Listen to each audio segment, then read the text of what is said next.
Assalamualaikum warahmatullahi wabarakatuh. Saya Muhammad Ramadan dari jurusan Hukum Tata Negara NIM 1808206053 kelas B. Saya dalam video kali ini saya akan mempresentasikan yaitu kerugian negara dan pengembalian kerugian keuangan negara dalam kasus tindak pidana korupsi. Mana tugas ini untuk mata kuliah pajak. Korupsi yang berada di Indonesia semakin tahun semakin menjadi-jadi. Ya, kasus tindak pidana korupsi memiliki dampak yang sangat besar bagi masyarakat ataupun bagi warga Indonesia. Selain menurunkan kualitas dari hidup masyarakat serta mengganggu stabilitas ekonomi yang terjadi di Indonesia. Yang mana tindak pidana korupsi adalah kejahatan yang luar biasa atau extraordinary crime. Korupsi sendiri yaitu penyelewengan ataupun penyalahgunaan uang negara untuk keuntungan pribadi atau orang tersendiri. Oke, kita dalam masuk pembahasan kerugian negara. Kerugian negara. Pengertian kerugian negara dalam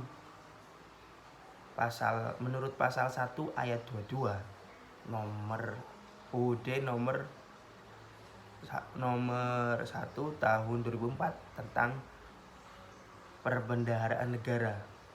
Yang dimaksud dengan kerugian negara atau daerah adalah kerugian uang, surat berharga, dan barang yang nyata dan pasti jumlahnya sebagai akibat perbuatan melawan hukum baik sengaja maupun lalai.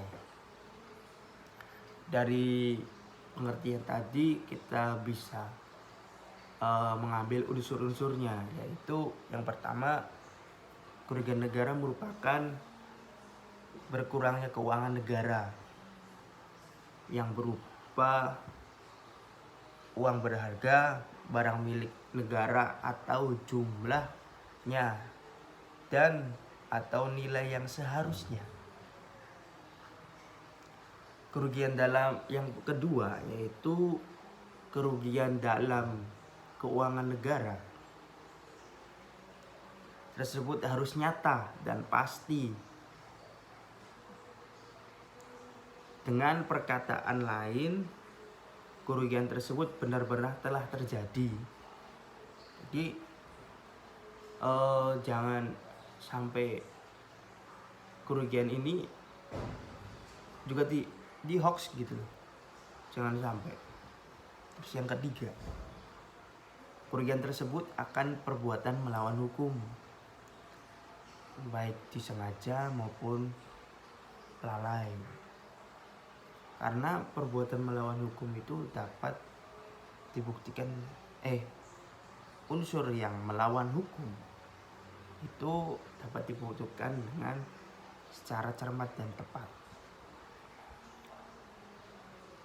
Kerugian negara dapat terjadi karena pelanggaran hukum atau kelalaian pejabat negara. Itu loh yang terjadi. Prosesnya seperti apa pengembalian kerugian negara? Prosesnya yaitu yang pertama jalur perdata. Jalur perdata di sini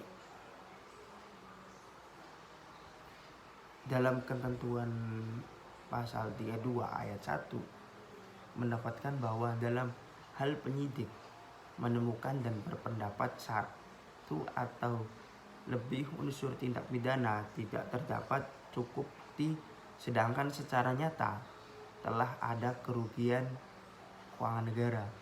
maka penyelidik segera menyerahkan berkas perkara hasil penyelidik tersebut kepada jaksa pengacara negara untuk diajukan gugatan perdata atau diserahkan kepada instansi yang dirugikan untuk mengajukan gugatan. Sedangkan pada ayat 2, tadi ayat 1, pada ayat 2 itu menetapkan bahwa putusan bebas dalam perkara untuk pidana korupsi tidak menghapus hak untuk menuntut kerugian terhadap keuangan negara. Seperti itu. Kita ada jalurnya dulu, jalur perdata seperti itu. Yang kedua yaitu jalur pidana, diatur dalam UU nomor 8 tahun 1981 tentang pihak KUHP dalam pasal 38 yang mengatur tentang penyitaan hanya dilakukan oleh penyidik dengan surat izin ketua pengadilan negara setempat sebagaimana ditentukan dalam ayat 1 dengan pengecualian sebagaimana ditetapkan dalam ayat 2 tanpa mengurangi ketentuan ayat 1. Seperti itu. Yang ketiga, jalur perampasan. Nah, ini jalur perampasan. Di sini perampasan yang pertama, barang bergerak yang berwujud atau tidak terwujud, atau barang yang tidak bergerak yang digunakan untuk atau yang diperoleh dari tindak pidana korupsi, termasuk perusahaan milik terpidana di mana tindak korupsi dilakukan. Gitu.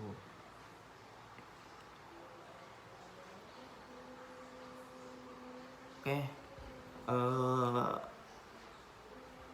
Untuk presentasi kali ini saya akhiri. Kurang lebihnya mohon maaf. Terima kasih teman-teman.